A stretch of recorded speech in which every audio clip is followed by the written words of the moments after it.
Hello everybody, myself Babli Bhardwaj and I welcome you on my YouTube channel Social Science Classes. Today we are going to start our next chapter, that is of history, the rise of nationalism in Europe. The rise of nationalism in Europe. In this chapter we will discuss about the rising of the nationalism in the continent of Europe. It means some particular countries of Europe like France, Germany, Italy and so on. इस chapter में बेटा हम कुछ countries के जो nationalism की feeling बढ़ी थी उनके बारे में डिस्कस करेंगे. तो यहाँ पर सबसे पहले एक पिक्चर दी हुई है और इस पिक्चर में क्या दिया हुआ है, इसमें एक यूटोपियन विज़न को दिखा रखा है. यूटोपियन विज़न क्या होता है? ऐसा विज़न जो ओनली इमेजिनेशन पे डिपेंडेड होता है, जो कभी भी एग्जिस्ट नहीं होता, जो कभी भी सच नहीं होता, वो सपना देखना, तो उसको बोलते हैं यूटोपियन विज़न. और ये जो पिक्चर दिखा रखी है इसमें इस तरीके से दिखाया हुआ है कि सभी कंट्रीज़ के अंदर कलेक्टिव बिलोंगिंग आ गई थी, सभी एक दूसरे का साथ दे रहे थे. और वो जैसे हेवन से भी ईसा मसीह भी ऊपर से देख रहे हैं या अदर एंजल्स भी देख रहे हैं, उन्होंने भी डेमोक्रेसी को उन्होंने भी अलाउ कर दिया है. और यहाँ पर जो स्कैटर्ड पार्ट दिखा रखे हैं ये डेस्पोटिज़म के पार्ट हैं. डेस्पोटिज़म मतलब जो राजे महाराजा का रूल होता था, जो रजवाड़े होते थे, उनका रूल ख़त्म होकर डेमोक्रेसी को यहाँ पर दिखाया गया है. ये लिबर्टी है, स्टैचू ऑफ लिबर्टी, और उनके सामने सभी होमेज करते हुए, सभी श्रद्धांजलि देते हुए आगे बढ़ते जा रहे हैं. तो इस चैप्टर में सबसे मेन यही टॉपिक रहेगा, rise of nationalism in Europe. Firstly it is introduced in with in 1 or 2 pages. After one by one all the concept will be discussed. Firstly 1848 में फ्रेडरिक सोरियो है, एक फ्रेंच के artist. उन्होंने एक painting तैयार की थी और वो पेंटिंग का नाम उन्होंने रखा था डेमोक्रेटिक एंड सोशल रिपब्लिक. और इसमें जो ये उन्होंने नाम रखा था, ये उनका एक यूटोपियन विज़न के आधार पर नाम रखा था. अब फर्स्टली ये कहा कब बनाई थी? 1848 में बनाई थी. किसने बनाई थी? फ्रेडरिक सोरियो ने बनाई थी. और कहाँ का था वो? एक फ्रांस का आर्टिस्ट था. उन्होंने एक इमेज तैयार की थी. जो फर्स्ट प्रिंट है उसमें क्या दिखा रखा है? उसमें दिखाया हुआ है कि भाई the people of Europe and America, Europe और अमेरिका के लोगों को दिखाया हुआ है, जिसमें सभी एजेस के मैन वीमेन और सभी सोशल क्लासेस को दिखा रखा है जो आगे बढ़ रहे हैं. स्टार्टिंग में जो दिखाए हुए हैं वो अमेरिका के और यूरोप कॉन्टिनेंट के हैं के पर्सन हैं और वो आगे बढ़ते जा रहे हैं. Offering homage to the Statue of Liberty. Liberty, Statue of Liberty कौन सी है? ये वाले, this is the Statue of Liberty. इसके सामने सभी श्रद्धांजलि देते हुए, होमेज क्या होता है? झुककर चलना, श्रद्धांजलि देना, तो करते हुए आगे पास हो रहे हैं. जैसा कि आपको भी याद होगा, जो आर्टिस्ट हैं फ्रेंच रिवॉल्यूशन के, उन्होंने लिबर्टी को एक फीमेल फिगर के रूप में रिप्रेजेंट किया था. 9th में भी आपने चैप्टर पढ़ा था फ्रेंच रिवॉल्यूशन का, तो लिबर्टी को फीमेल फिगर से उन्होंने रिकॉग्नाइज़ किया था. Here you can recognise the torch of enlightenment. यहाँ पर क्या है? Torch of enlightenment. एक हाथ में उन्होंने टॉर्च ली हुई है, टॉर्च ऑफ एनलाइटमेंट, और जो दूसरे हाथ में उन्होंने charter of right of the man लिया हुआ है. जो सेकंड हैंड है, यहाँ पर सिविल राइट्स का पूरा एक चार्टर लिखा हुआ है, इसके ऊपर सारे राइट्स लिखे हुए हैं. नेक्स्ट वन, जो फोरग्राउंड दिखा रखा है, दिस इज़ द फोरग्राउंड. जो बेस दिखा रखा है या फोरग्राउंड में, यहाँ centred remains of the symbol of absolutist institution. Absolutist institution का मीनिंग क्या है यहाँ पे? इसका मीनिंग है कि जो डेस्पोटिज़म था, जो निरंकुशवाद या डिक्टेटरशिप थी, वो ख़त्म हो गई. जो राजे महाराजा का रूल था वो ख़त्म हो गया और अब डेमोक्रेसी में कन्वर्ट हो गया था. तो ये सारे सिम्बल्स टूटे हुए दिखा रखे हैं. इसका मतलब बर्बाद हो जाना, डिस्ट्रॉय हो जाना. यहाँ सोरियो के यूटोपियन विज़न में वर्ल्ड के सभी लोगों को ग्रुप्ड किया हुआ है, इकट्ठा कर रखा है, जो हाथ में फ्लैग लेकर और अपना नेशनल कॉस्ट्यूम डालकर, नेशनल कॉस्ट्यूम मतलब अपने देश के जो ड्रेस है, यूनिफॉर्म है, उसको डालकर वो उसके आगे से निकल रहे हैं, स्टैचू ऑफ लिबर्टी के आगे से. ये प्रोसेसन, ये जलसा आगे बढ़ता गया और हर कोई स्टैचू ऑफ लिबर्टी को पास करता रहा. United states of America, Switzerland, ये सभी नेशन स्टेट ऑलरेडी बन चुके थे। तो सब पहले जो कंट्रीज़ हैं वो ऑलरेडी नेशन स्टेट बन चुके थे उस टाइम पर, और वो आगे बढ़ते जा रहे थे। यहाँ पर एक चीज़ और दिखा रखी बेटा, जो न्यू टर्म्स हैं वो कौन कौन से हैं। एक तो है एब्सोल्यूटिस्ट, का मीनिंग क्या होता है। एब्सोल्यूटिस्ट मीन्स अ गवर्नमेंट और the system of rule that has no restraint और power exercise on the power exercise, यानी एक ऐसी सरकार या एक ऐसा शासन जिसमें पावर यूज़ करने में कोई भी पाबंदी नहीं होती। इसका मतलब अपनी मर्जी से सारी पावर को यूज़ करना।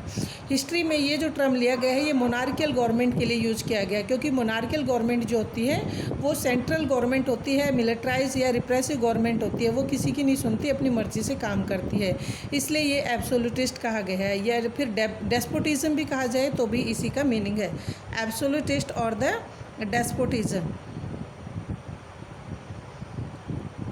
एक और वर्ड यूज़ किया गया है यहाँ पे, utopian. Utopian it means a vision of the society that is so ideal that it is likely to actually exist.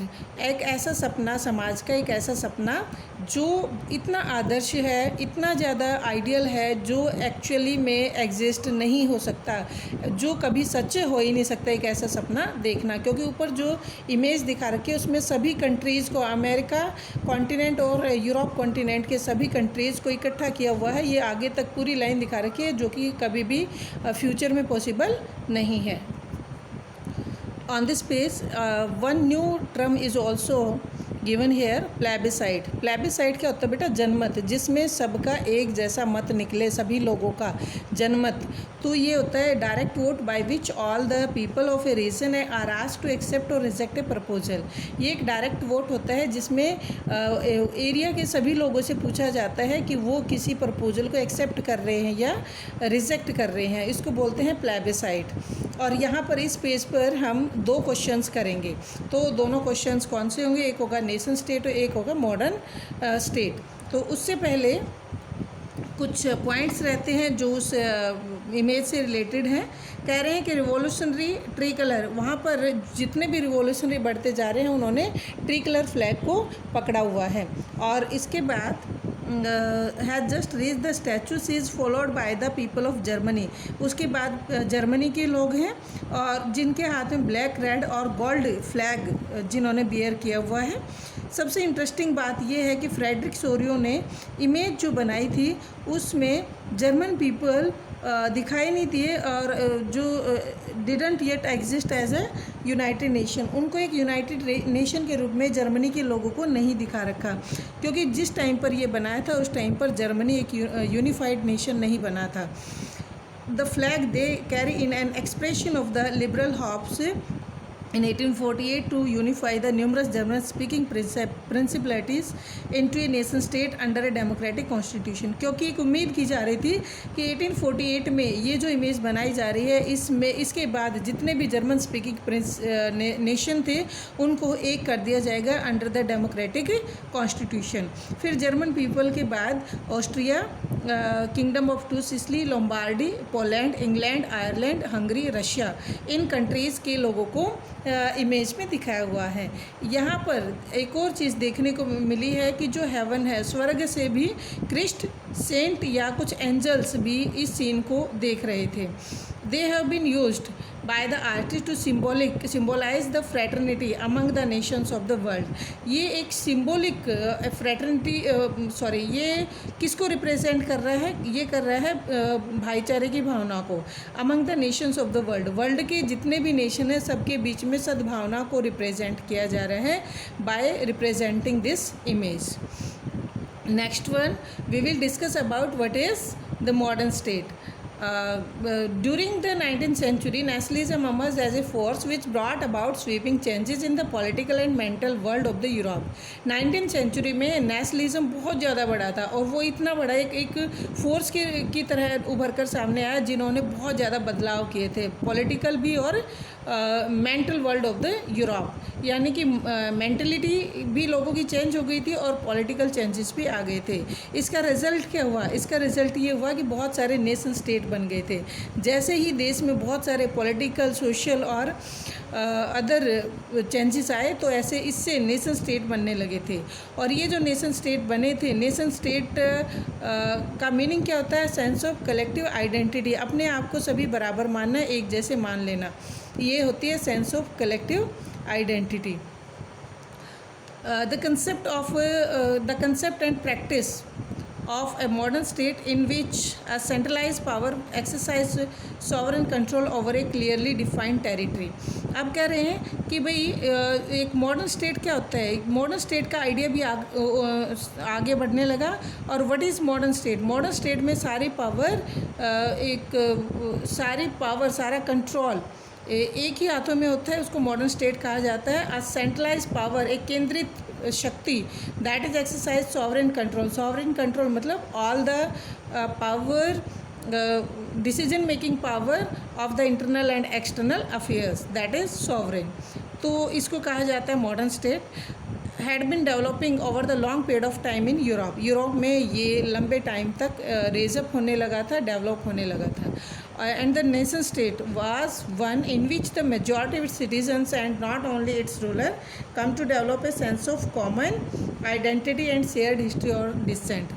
Nation state क्या होता है? नेशन स्टेट का मतलब होता है कि मेजॉरिटी ऑफ द सिटीजन्स की मेजॉरिटी, ना केवल रूलर्स की, तो सिर्फ और सिर्फ उनके रूलर या राजा ही नहीं, बल्कि सिटीजन्स के अंदर भी एक सेंस ऑफ कलेक्टिव आइडेंटिटी उभर कर सामने आती है। मतलब आपस में तालमेल की भावना, आपस में एक दूसरे के साथ अपनी पहचान बनाए रखना, ये फीलिंग लोगों के अंदर आ जाती है और वो सभी अपने आप को उस देश का हिस्सा मानते हैं, तो वो उसको कहा जाता है नेशन स्टेट। ये कॉमननेस आगे बढ़ती रही और इमेमोरियल टाइम तक आगे आती रही लोगों के अंदर, और लीडर्स और कुछ कॉमन पीपल ने भी इनके अंदर काम किया था। आगे चलकर हम इसी चैप्टर के बारे में, इसी टॉपिक के बारे में हम डिस्कस करेंगे। As you know, you have study about the French revolution in 9th class. जिन बच्चों ने अच्छे से 9th क्लास में फ्रेंच रिवॉल्यूशन के बारे में पढ़ा है, तो वो इस कंसेप्ट को और जल्दी सीख पाएंगे। लेकिन कोई बात नहीं, हम यहाँ पर भी डिस्कस करेंगे कि कब हुआ था फ्रेंच रिवॉल्यूशन। वो हुआ था 1789 में। फ्रांस एक फुल फ्लैग टेरिटोरियल स्टेट बन गया था। कब? 1789 में, and under the rule of the absolute monarch. The political and the constitutional changes that came in the wake of the French revolution. कहते हैं फ्रेंच रिवॉल्यूशन के शुरू होने के बाद वहाँ पर कुछ पॉलिटिकल और कॉन्स्टिट्यूशनल चेंजेस हुए थे। वहाँ के संविधान में भी बदलाव हुए थे और राजनीतिक बदलाव भी हुए थे। That lead to the transfer of sovereignty from the monarchy to the body of French citizen. इससे पावर किसके हाथों में चलेगी? Sovereign power. सॉवरेन पावर कौन सी होती है? Decision making power.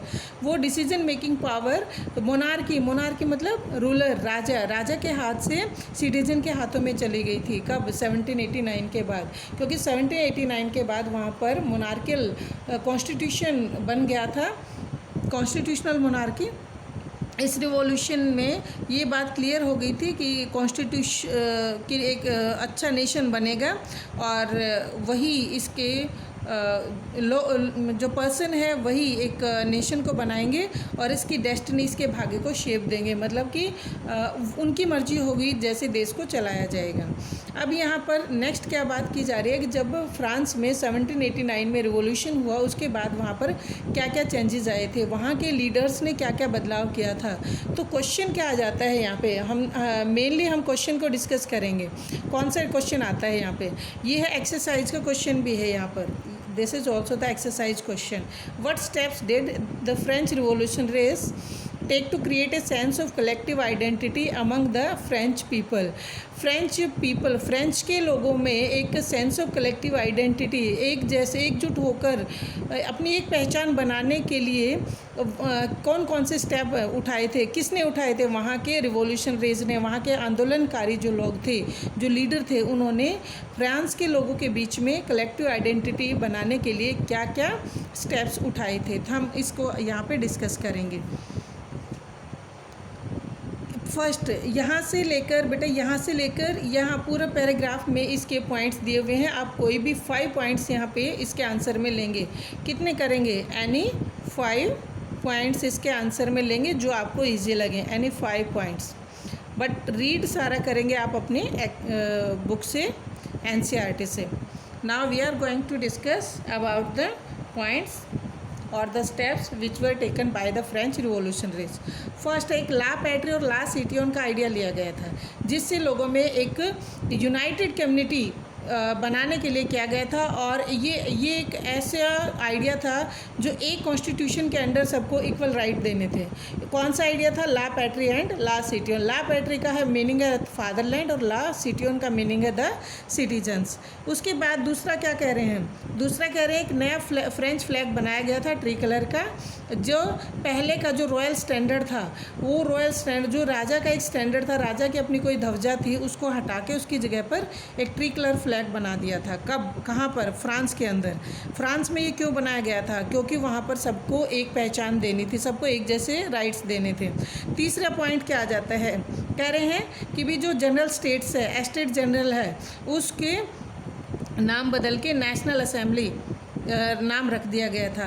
Estate general पहले बोलते थे इसको, ये इलेक्टेड पर्सन्स का एक बॉडी होती थी, लेकिन बाद में इसको नया नाम दे दिया गया नेशनल असेंबली।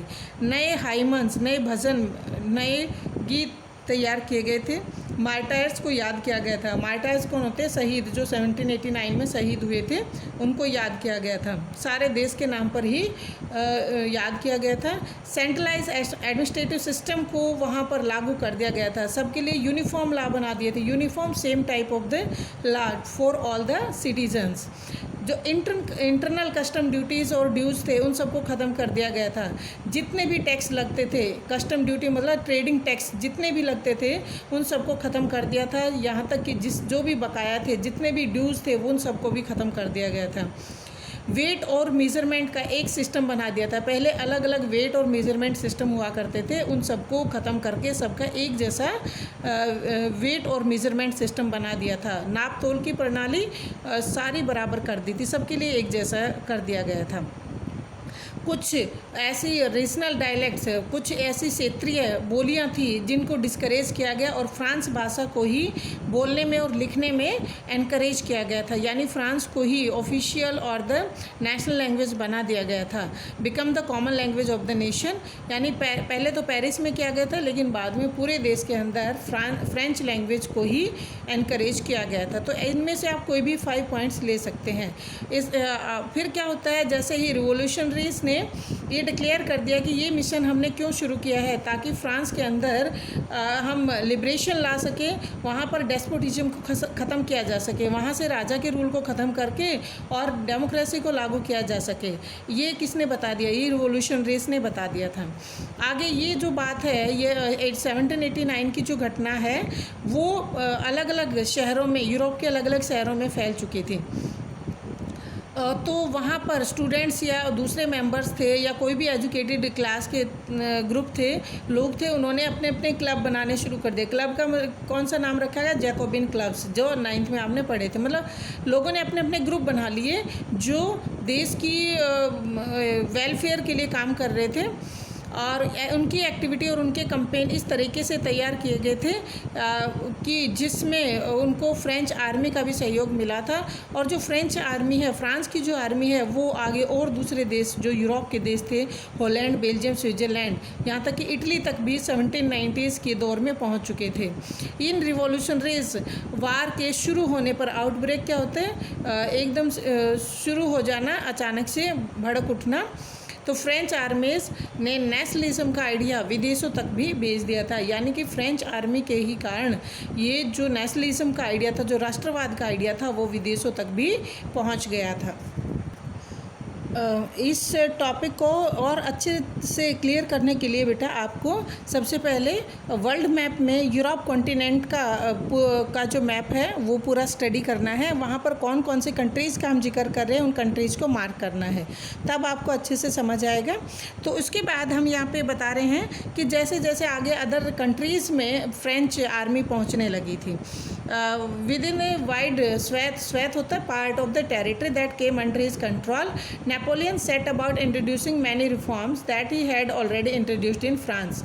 अब फ्रांस में क्या हो गया था कि जो नेपोलियन है, नेपोलियन ने 1801 में अपने आप को वहाँ का रूलर घोषित कर दिया था और नेपोलियन ने 1801 से 1815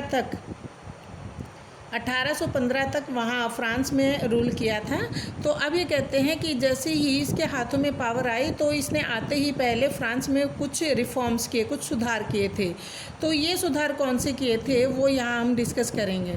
रिटर्न टू मोनार्की नेपोलियन, इसने फिर से वहाँ पर डिक्टेटरशिप लागू कर दी थी नेपोलियन ने भी। इसने डेमोक्रेसी को पूरी तरह से डिस्ट्रॉय कर दिया, ख़त्म कर दिया था। पहले क्या थी वहाँ पर, पहले वहाँ पर मोनार्की रूल था, राजा का रूल था। 1789 के बाद वहाँ पर डेमोक्रेसी रूल आ गया था और फिर जो है 1801 में फिर से मोनार्कियल रूल लागू हो गया था। बट अगर एडमिनिस्ट्रेटिव फील्ड में देखा जाए तो नेपोलियन ने बहुत सारे सुधार किए थे। तो कौन कौन से सुधार थे वो हम डिस्कस करेंगे।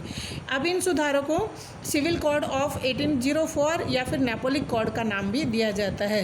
अगर क्वेश्चन आपका पूछा जाता है व्हाट वाज नेपोलिक कोड या सिविल कोड ऑफ 1804, तो यहाँ पर सिर्फ 3 ही पॉइंट है प्रॉपर्टी तक, तो ये पॉइंट सारे हो जाएंगे।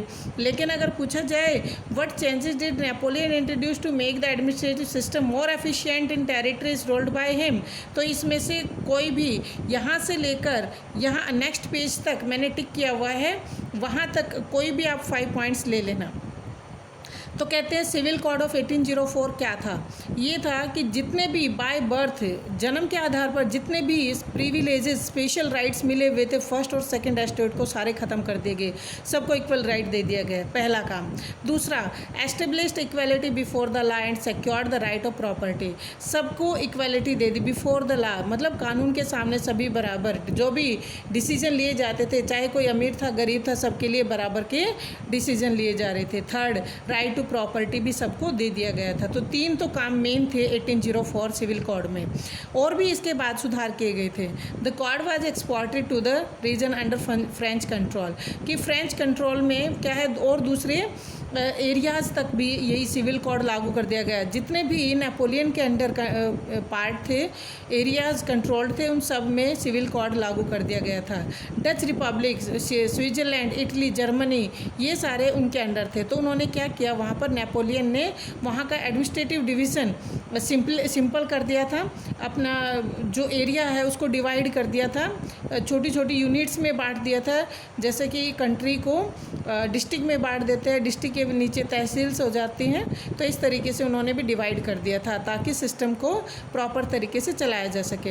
एबॉलिश द फ्यूडल सिस्टम, वहाँ पर फ्यूडल सिस्टम था, सामंतवाद था, उसको भी ख़त्म कर दिया था। सामंतवाद क्या होता है, काम के बदले ज़मीन दान में दी जाती है, वो भी उन्होंने ख़त्म कर दिया था।